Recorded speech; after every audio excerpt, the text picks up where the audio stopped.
if you want to break with these imperialist forces, it's simple. We denounce the agreements. Everything starts from there. I think the example of Chad in any case is tangible. They started by denouncing the agreements. Otherwise, if we don't denounce the agreements, just saying that the bases leave, we haven't done anything. Because the problem lies in the colonial agreements, the defenses that have been signed since independence.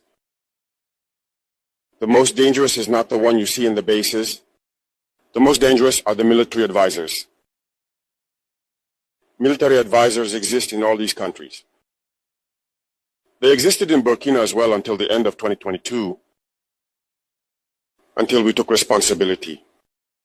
And who are these military advisors? They are the ones who are supposed to implement France's policy. Here, they must work to make our armies very weak, so that France can always have the argument to exist here. Under their influence, they had succeeded. Our sentinels were therefore standing guard with sticks. That's what France wants from our armies. When we reach this stage, we have no choice but to want them to come and settle. But the Burkinabe army managed to get rid of the military advisors.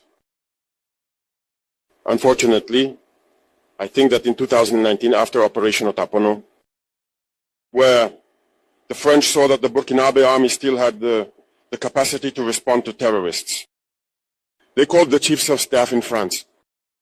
They instructed him to reintegrate the military advisors throughout the structure. Well, they did not agree. But upon returning to the country, the politicians instructed him to accept the military advisors. And that's when the military advisors returned to the Burkinabe army in 2019. With all the consequences we know, the army was on the verge of disappearing in the years 2020, 2021. And indeed, this is the time when many soldiers had to desert because there was no longer any hope.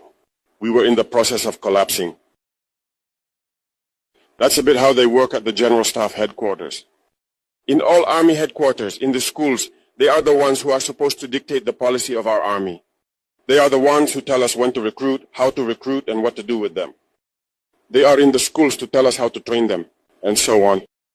As long as these military advisors are there, you are not independent.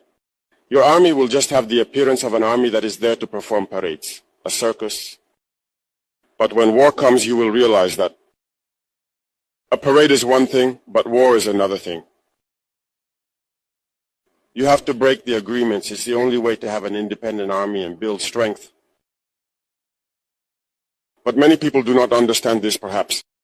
And even with these agreements, France selects from our states officer cadets to go and train them. It's through these same agreements. But in reality, these officers who go to train, for the most part for France, they come to serve the French state in their country. They do not come to serve our countries. They train them so that they come to serve the interests of the French state. I can provide evidence of this.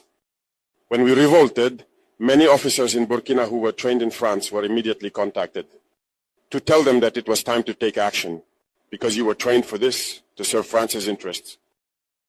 Most of these officers reported back to us. We took note and we continued to monitor. When an officer trained in France returns to his country and unfortunately dies, either by accident or on the battlefield. In France, there is a night of tribute to the fallen in the army, as there is everywhere else. During the night of tribute to the fallen, the name of the officer in question is mentioned, and it is said, died for France. They do not train him to serve his country, they train him to serve their state. And in many African states, there are plenty of such officers.